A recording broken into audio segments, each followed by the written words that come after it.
Okay.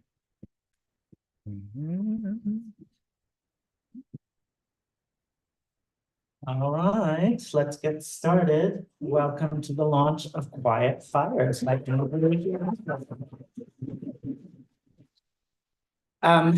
Thank you, online viewers, for your patience. We're getting started a little late, but we are starting. It's happening. This is real. So I will be reading an introduction from Tatevik Sargsyan. Am I pronouncing that right? I hope so. Tatevik Sargsyan. I think I am doing that correctly. Hi, Tatevik, if you're watching, who is the founder of Anamot Press. So I'll be reading an introduction from her in a moment.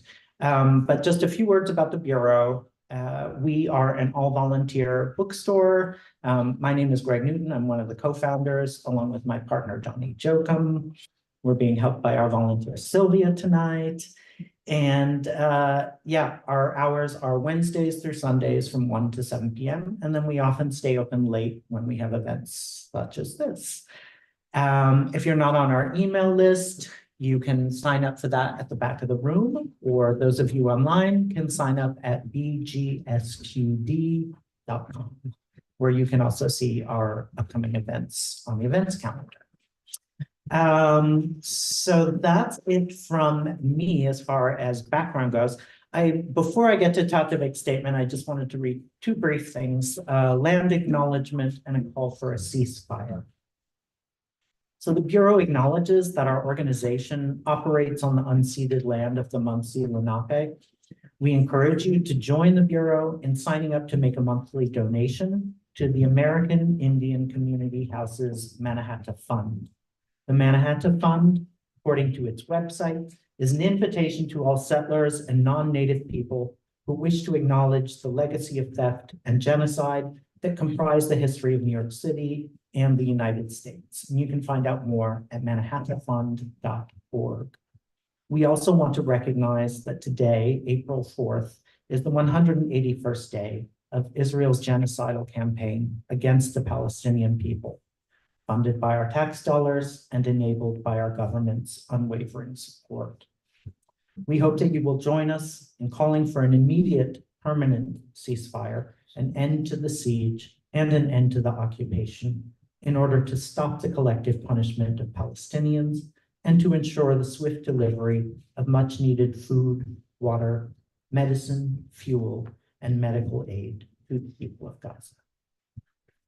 So I'm going to read Tatevik. Tatevik sent me a introductory remarks, so I'm going to read those now. Hello, everyone. I'm sending you a short note. I wish I could have been there in person to read this. My name is Tatevik Sargsyan, and I set up Anamot Press in 2020. Anamot means shameless in Armenian, which I love, to publish queer experiences across borders and other stories told with no shame. I've published Quiet Fires by Androniki Mattis and Inheritance by Taylor Johnson. They both contributed to Anamot's first anthology, The Sun Isn't Out Long Enough. We still have a couple copies of that. Poetry for me is many things, but mostly it's a way to feel grounded, to be present both physically and emotionally. It also nourishes places in us that are secretive and ceremonial. In celebration of Androniki Mattis's debut poetry collection, Quiet Fires, and inspired by, in solidarity with fellow authors, Megan Pinto, Emily Lee Luan, and India Lena Gonzalez, I'm so excited to bring these writers into community with each other. Thank you for accepting my invitation. The right amount of light to appear whole is a line from Androniki Mattis.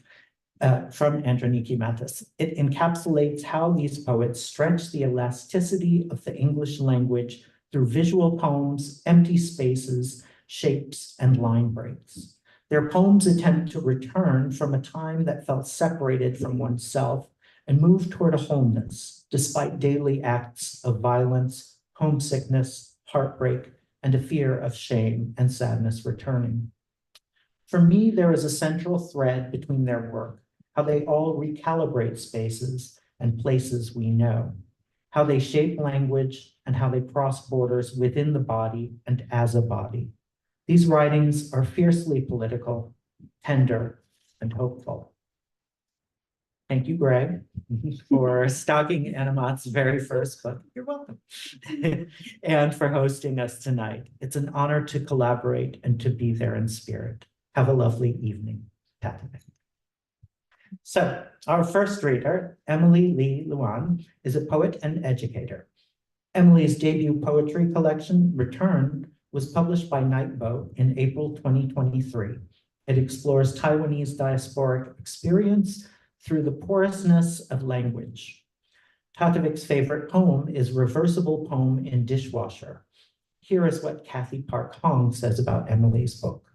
Luan's poems, which alloy Chinese and English into feats of formal ingenuity and beauty, translate the unspeakable. Read it once, then read it again slowly to perceive the spectrum of emotions Luan unseams with dexterity. Please welcome Emily.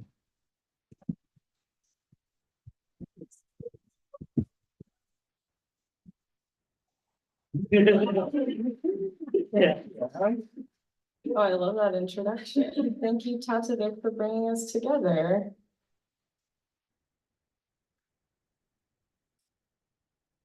I'm reading from the book.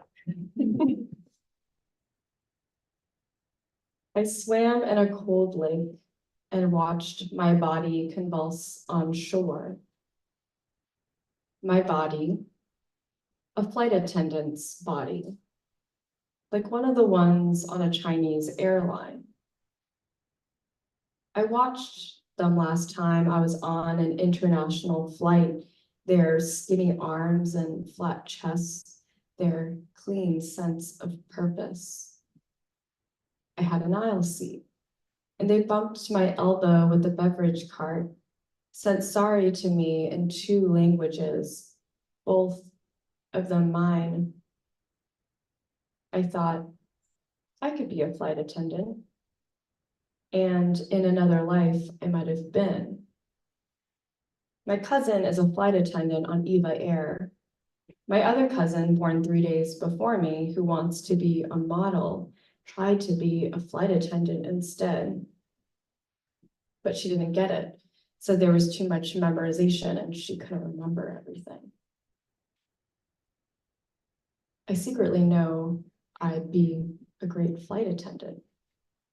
I could discreetly close the overhead bins, twist my hair back, tie the service apron on, hand out hot towels, blink my eyes big, say, tea, tea, cha, cha, all the way down the aisle. When offering small sandwiches, I might stare out of one of the windows, imagine the ocean blue. Or say, when cleaning up a toddler's vomit, I might yearn for a less solitary life.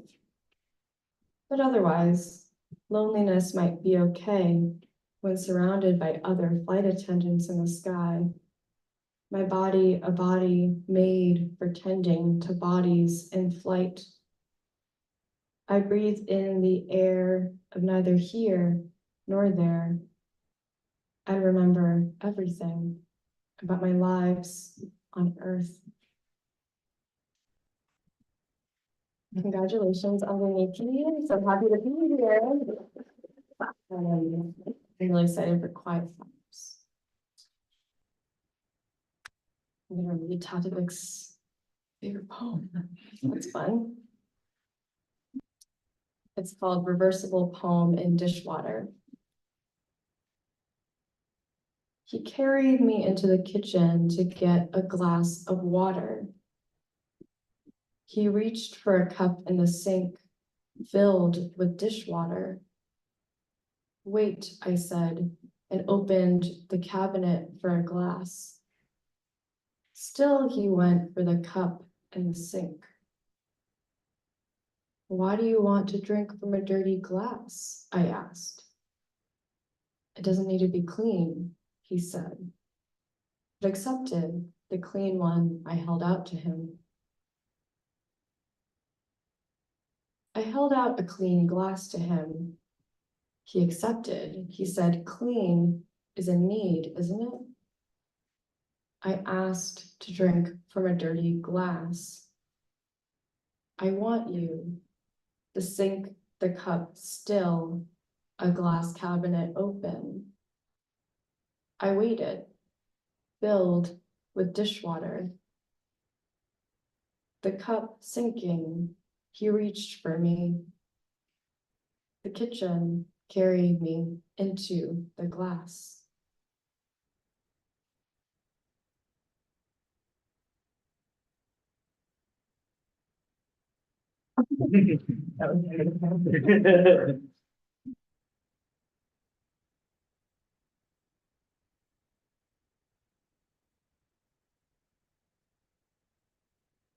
Poem is about going to the gynecologist. I never do those like, this is what this poem is about, but I felt like it just now. I am being admired for my pain tolerance on a beautiful Wednesday early afternoon, after a night of drinking and falling asleep during a softly filmed movie featuring salt flats. The exam gown flowered at my waist. This year, no peonies to cut from their stakes. I buy a dozen plain seltzer cans for $7.99, even though I meant to search for a deal. There is a left-handed actor in the movie, and I wish I wrote like her with my left hand. I'm explaining to my students what I think it means to be political. Wonder if I believe it, or if it's merely creation. Avoid calling the insurance company and avoid calling again. My pain barely tolerated because of my investment in hiding external pain. What would it be like to do a single thing completely, to say politics has to do with power, and really, really know what you meant when you said it? Like how sometimes when I'm alone, it is just that, alone. And I feel like water all at once and before. And the hurt is not so hard to come by, despite it being hard work. What does it mean to be called sensitive when all emotional overreactions are merely reactions to a hierarchy of events? I'm dreaming the old boyfriend has a new girlfriend, and I'm enacting fury in response to her shame. I'm pleased with how cleanly I've reassembled his shoulders, his good brown hiking coat. I know what's coming next, and know he still tends to me. There is anger above and below me, but in the dream, I know I am dreaming. Doing takes a different kind of pain, a pain to end all pain. And she's saying, does this hurt? This should hurt. And I'm so sorry, as I crinkle the paper gown. In trying to reassemble the last sensation, all I'm remembering is the copay. The number blooms to me at times in dreams. I think about modeling for money, and I think about it more and know myself more. And then I know myself less. And I'm extending my hand. And what does it mean to know which one?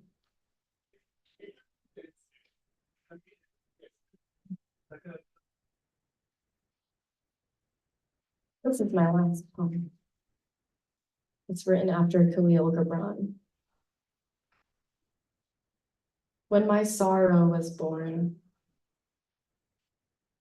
When my sorrow was born, I held it, a dark pearl spit from its shell, and I remembered the salt that had rounded it centuries ago, before I even had a mouth.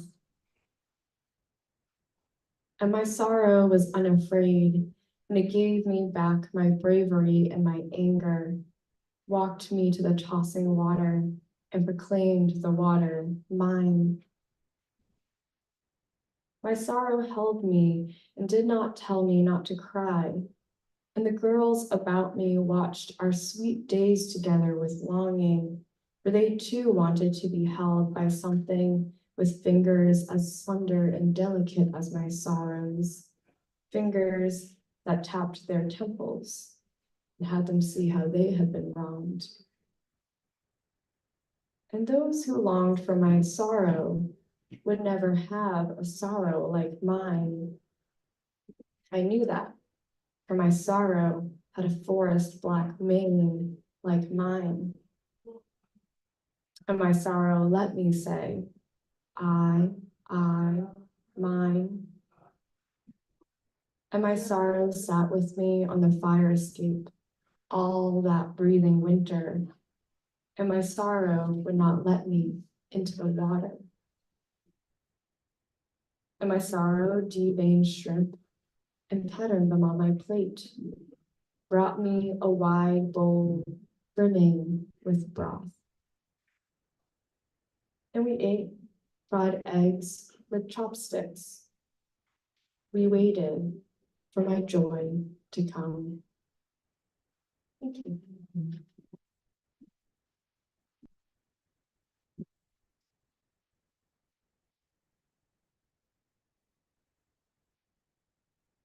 Megan Pinto is a Brooklyn-based poet.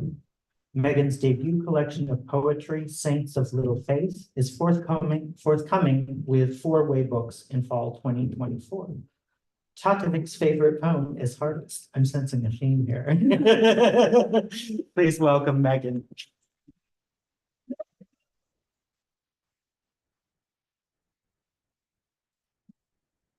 Thank you so much. Solstice. Somewhere the lake shore meets the overcast dark. Gulls teeter across the ice. Sometimes they slip, their boat bodies rocking. Sun melts a cool blue pool at the center where 2 swans dive. Sometimes I am hungry, angry, lonely, and tired all at once. I Google the gulls, not seagulls, maybe a black-tailed gull. Why must we persist within such cold? A woman in a down coat examines berries at the market off-season. They are hard like stones. I want to pluck stray feathers from the seams of her sleeve, return them to her hands.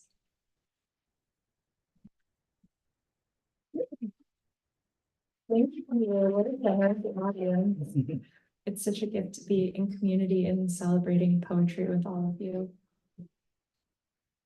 Genesis. God made the world with his mouth. He spoke, and heavens appeared.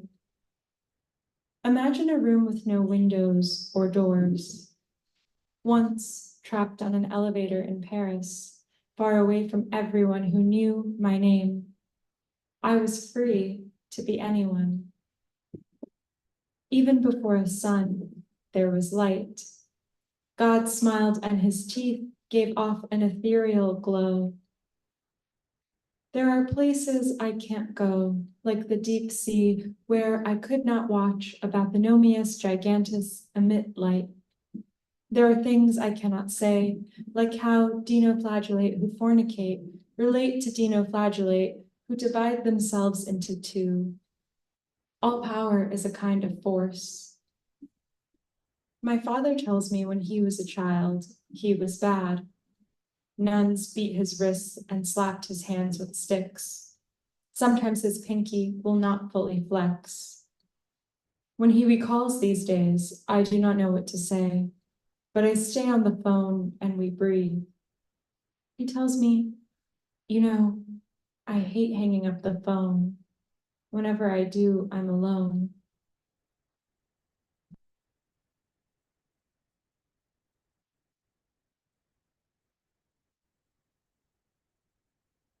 Original sin. In high school, I made out with a boy who said I smelled like curry. In the woods behind the baseball field, his hands undid my bra. We leaned against the fence. Afterward, I would sit in algebra and run fingers over my calves where thorns scratched. Sometimes I found blood. Sometimes I pressed my sternum to my desk so hard I couldn't breathe. Math willed me into logic, but I wanted intensity. I thought sorrow could transform me. My mother left her mother to move to North Carolina because she married my father.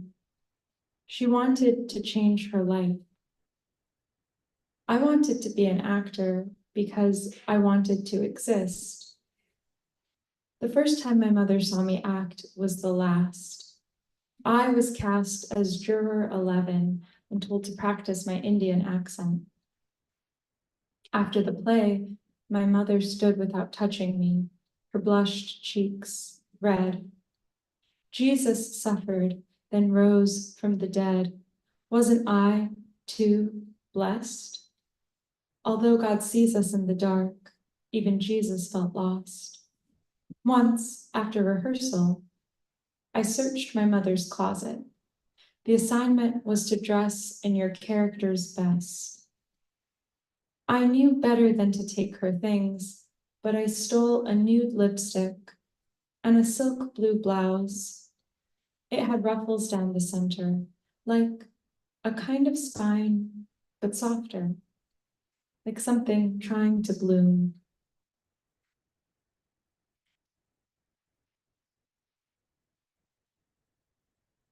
Okay.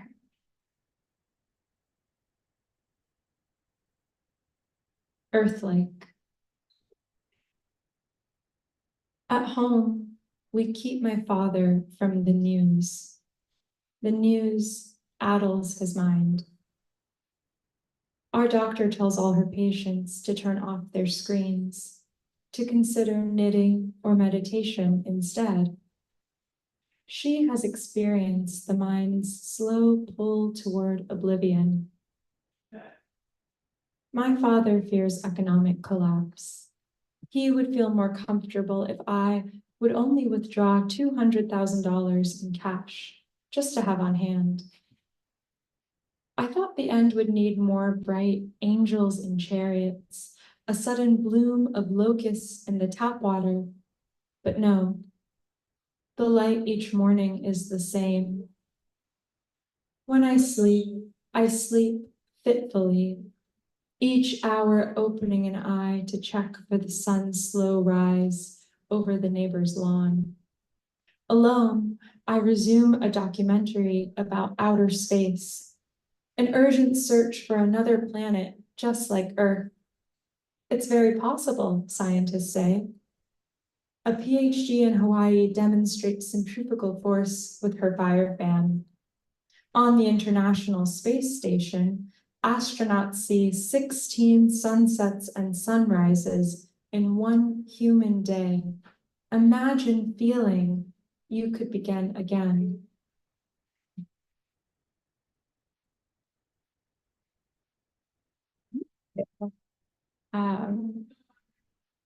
Let's see this all. Okay, I have one final poem and it's a new poem, so hearing it here first. The Tower. For months, I suffered by the window. I considered the sea's cold embrace. Then I read novels in the feminine voice, willing new thoughts. So when the mystic pushed the cards toward me, I felt condemned. What did they show beside the torment of my own dark heart? The gift of fire's flay is change. Was this finally my season? Outside, a moose makes slow tracks through the field, disappears into fog. Until now, I held a simple hope, to love. But each man I chose was cold at heart. I believed myself the field of wilding flowers, thrust before the fog's gray veil. But no, I was the fog. The cards foretold a love that would endure, but first I had to leave my private realm. Here, in this weather, it's impossible to separate sky from sea. The field unfolds before me, where moose appear and disappear. They cannot sleep or dream. Thank you.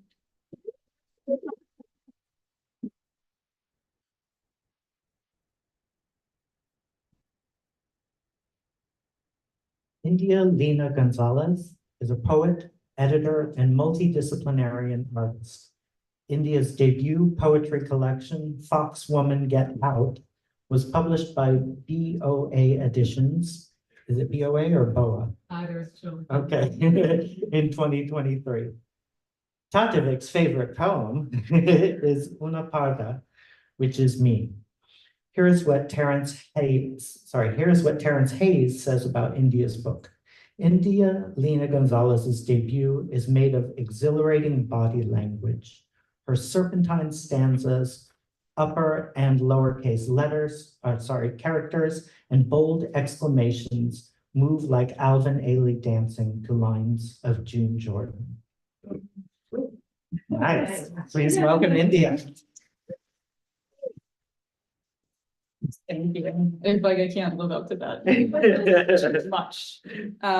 I'm so grateful to be here with you all. This is a beautiful space. Hi to everyone online. I don't know, I feel like that's a camera. We're on set right now. This room feels great. It feels like a womb to me, so it feels really warm. I'm gonna actually read Una Parda, which is me, so it's a nice segue straight into it. Yeah, and congratulations on your book. I'm so excited to read it and get engaged with it. I took the theme of fire from the title, and I'm just gonna read the most fiery poems that I have. So that's the only game plan I have for this. Una parda, which is me. Parda, feminine. A general term used in the Spanish and Portuguese colonies of the Americas that referred to the mixed bloods whose ancestry could almost never be accurately described. For our purposes here, it is being used in reference to the multiracial descendants of Africans, natives, and Europeans. I am a perpetual pardon. I limp into the room and you say, "Fox woman, get out." Smudge it and start again. I am naked and without clothing. I am the roasted house slave. I am the white man's leftovers. I am the white woman's hate. I am the highfalutin rape. Smudge it and start again. I get seasick now that I'm older. The colonial in me is wearing away, but I still have that candle in the eye called bloodlust. Those kleptomaniac grabbers, it must have felt good wearing all that gold. I am a broke down ship. La Niña. Smudge it and start again. Nobody is a purebred anymore. I'm precocious mutt. I know all about the small living quarters for tender-tribed people like me, the people with too many ancestors inside of us. We have now painted our living room. We chose the color of bloodied up hide. We chose us. In the end, I screech during childbirth. My husband takes off down the hall like needy antelope man. My skin is slick with sweat. I'm telling you, it feels good to be this naked. Forgive me, you, who are so fully clothed.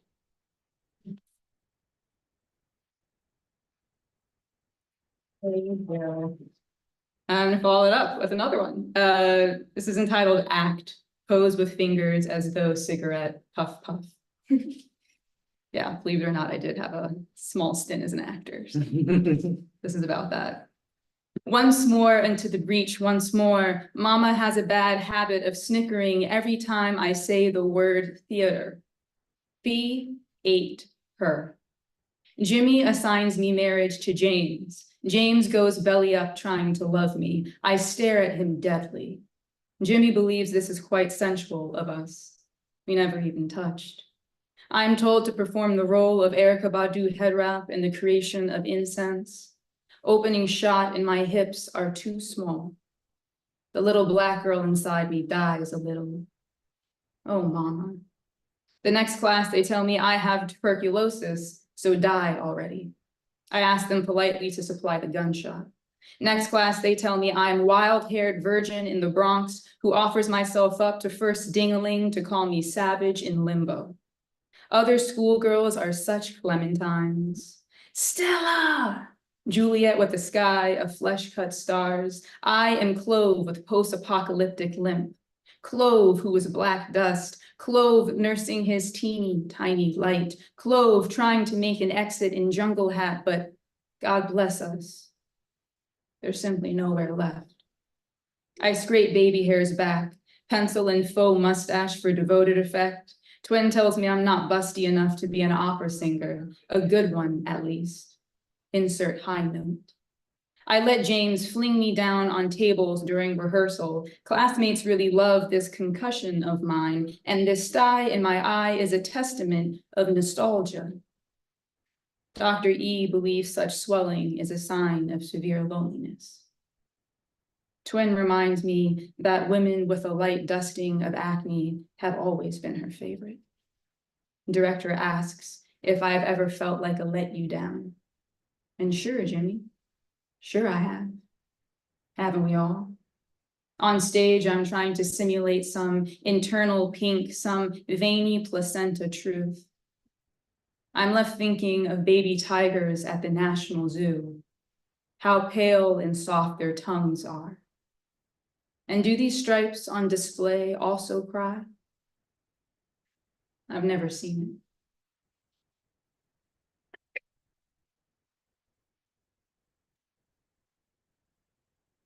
All right. This one's also a gynecologist poem, so we got that going for us this evening. Fiercer still, fiercer yet. Showing off Nana's red silk lingerie, I am splayed out on the couch, legs all open, and I am not a female poet. I am of the male variety. Oh, the slack I'm cut when I'm this all-knowing muscle. How unrestricted it is within me, for I too have wrestled a man to the floor. I have punched my own brother. I have licked his blood from the wall later that night. It's brutal. The way I sleep, with my fists wound so tightly up, like my father, I am my father and also his father. I am most likely, therefore, all the fathers. In the yearbook, I was named most likely to kill someone with my eyes. Twin was most likely to start World War III, and this is just the reality we live in. I am my father at age 25. I am my father yelling in the streets, walking all bow-legged. I am here on this couch with my limbs so far apart, thinking of all the ways I've been known to. Watch me write in all caps, sucker. See, that's not what I wanted at all. Listen to me. I have the capacity within my bones. I just have to reach into my blood and pull it out. The damn thing gets stuck sometimes in the ovaries. It gets stuck in the ovaries, in the uterus, as they say. My machismo gets stuck in this slightly tilted uterus of mine. The doctoress reached so far up, I thought she touched rib. I thought she whispered, Adam? And I whimpered because it wounded me, this being a woman business. My skin suit stretched from the inside with 2 fingers. I am not a female poet. The ferocity of my body as the female body, as the male body, I am the white male body. The things I take for granted, for I am Zeus, a totally erotic cult figure with too many heinous children. It's brutal, the way I sleep, with my fists wound so tightly up, the permanent wrinkles in my sheets.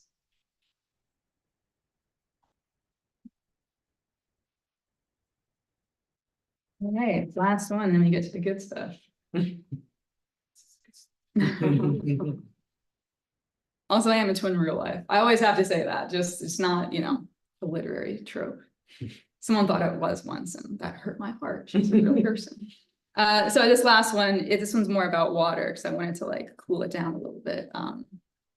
Yeah, desert room number 1, 10,000 waves spa. We drove higher up, 3 feet away from night sky and stripped to our skins. In the women's communal tub, everyone was bare. Shay did leg exercises underwater. I laid out rib on wooden floor, stuck leaves to my chest. Twin plunged into cold water and tested how long she could stay in until her nerves gave out. We all ended staring up. The sky is a perennial laceration out west. In the grand bath, there were men and a waterfall. I moved my feet back and forth in the warm water. I was still a watercolor from the dislodged blueberries of morning. It was hard not to feel tender when I was constantly being tenderized.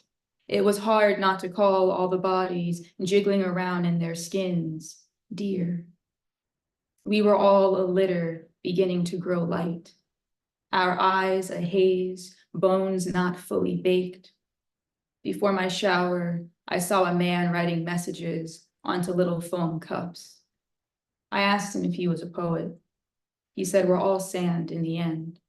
The decomposition of your face will be a sad thing. I told him I'm getting cremated. He stopped his scribble to glance up at me. He pointed at my navel and said, very cute cut.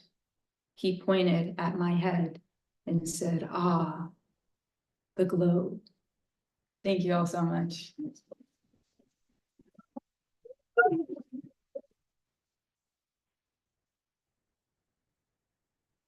Okay. Androniki Matis is a Brooklyn-based poet.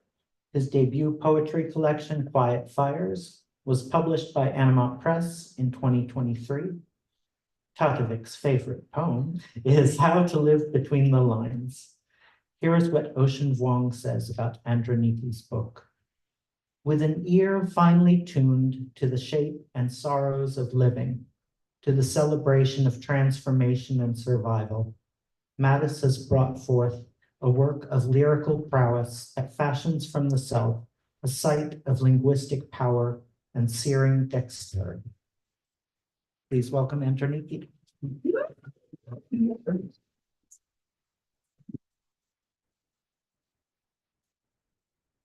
Thank you so much, everyone. To my fellow readers, so wonderful to read with you. I'm going to start with Tautovic's favorite poem. A lot of people seem to like this poem, and I wrote this poem 10 years ago. And it's called How to Live Between the Lines. I lie, a cut flower, in stems, in protest, on streets gushing with the hydra of people who all beg appearing into, with all that can be seen at a minute arrival of eyes exchanging a glance into the heaving of inner worlds. My eyes smolder, the pelvis of my mouth disowning the limbs of sound, brush fire at my throat. And in this life, the leaves never turn without the shape of leaving. Oh, to be forcibly open and closing, holding each person who ever walked this tightrope body.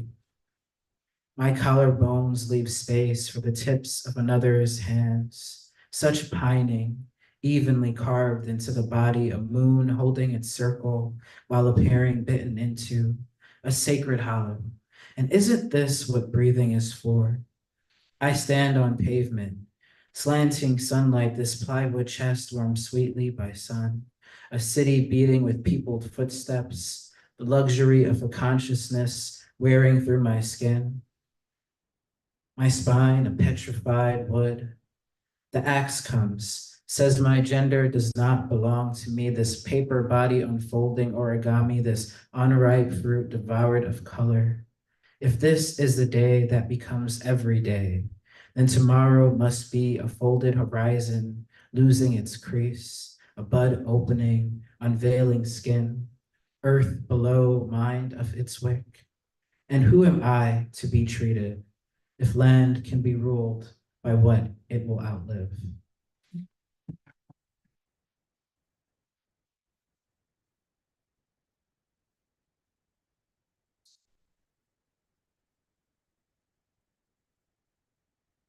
Black mischief. There has always been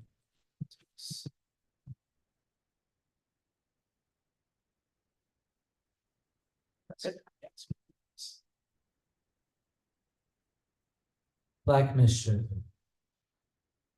There has always been heaven and hell and trees that weep too loud to hold their heads, the bark of each branch too loud and storied.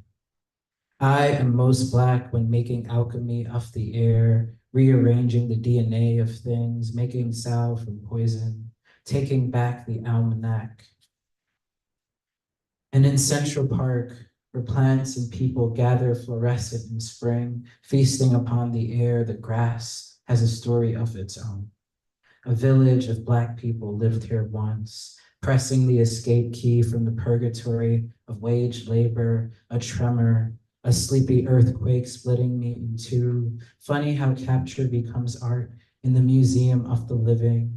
This language my ancestral tongue did not consent to, my only way out, lava pooling out my mouth. This emergency drawing the sky red. Can you see it now? The sun will abandon us this way. The sun will have its say in America and its buildings full of promises never fulfilled that sit and sit through unrest, a protest, a banned book, a word, a people, silenced, queer, fag, tranny, dyke, an island for each struggle, warfare, welfare, warfare, bombs, shrapnel, a Black American erased on the trip to the supermarket. Call it government. Call it Memorial Day, soldiering through America, freedom, picket fence, white, the Black ballot, a knife through a dirty constitution, a woman's choice, if only just for women.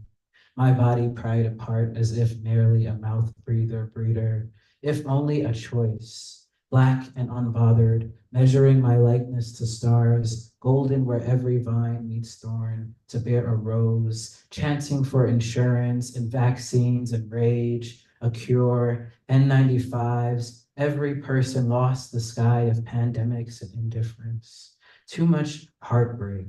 We rise each day. Sunsets in an abandoned city, a painfully yellow summer's day, bloodstained concrete, every word made of flowers becoming a gun. Too much fight to be a bullet, to end a world. So touched like a smile, so Black like a heart.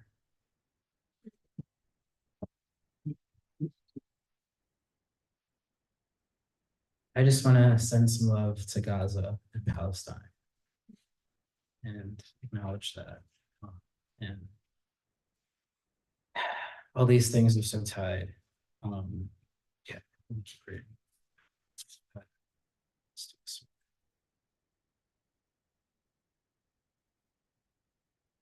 After the hospital, I had another body before this one. My best friend was my first love. We cut school senior year and cycled to Coney Island, where we took our first sips of spirits, lying under the sun. I bared the bits of me I could share, the body I was coming to learn I would outlive soon enough. She was that still water deep, sweet quiet. Such sweeping Black hair she wore in one long braid at the nape of her neck, and taught me what it meant to be Black and queer. I tell her I've been to the hospital for things that cannot be seen. Tell her about the summer where I sat on the edge of an eclipse, an apocalypse of sorts, and questioned my life. Tell her how I could only listen to the record on repeat, bleeding through the stereo, chewing into my mind a spell. In the city where buildings lure every street, I held an octave blessed to my chest, a shrill dangling somewhere, between my heart and my lungs. The summer where I ate 3 square meals a day in styrofoam trays. Tell her how each pill tore out the periwinkle from the grass, where my tongue was held under every petal. Tell her how I have come back a different kind of broken.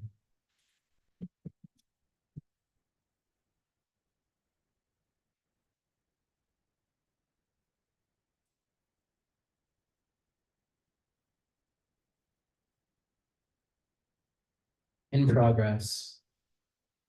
Approximately 1 bottle of rosé, 1 queer French ballad, snug as the golden hour hitting Tompkins Ave, half a season of heartache.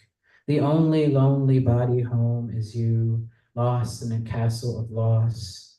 1 draw of the Star Tarot card, 2 packs of cigarettes thrown out the nearest window. The sky is up to its foolery again, and I am the bucket yearning to be full. I haven't cried enough this season, I tell myself alone in the park. Still as fallen leaves, moved by the wind of everything moving against me.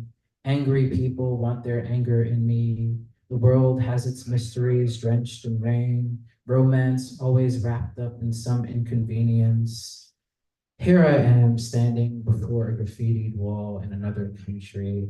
Disobedience always enticing.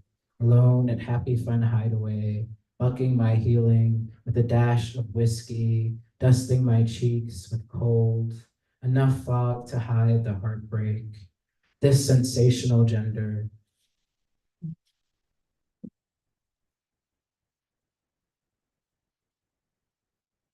Okay, I will end with this poem. Thank you again to everyone for reading, being here. It's so great to share in this lovely space. This is my 3rd reading here, and it's special every time I'm here. So thank you, Greg, and thank you to space. Burn it down. It's the last day of the year. Everyone is dancing with their shadow, reaching for sun. I walk my sadness, a rambunctious pet. A new year. My heart is glad. Leaves fly urgently, welcoming wind. Children speed on scooters and scream life into oak trees. Rain sweeps through. A greyhound prances like a fern.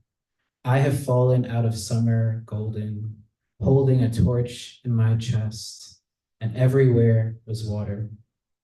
Thank you.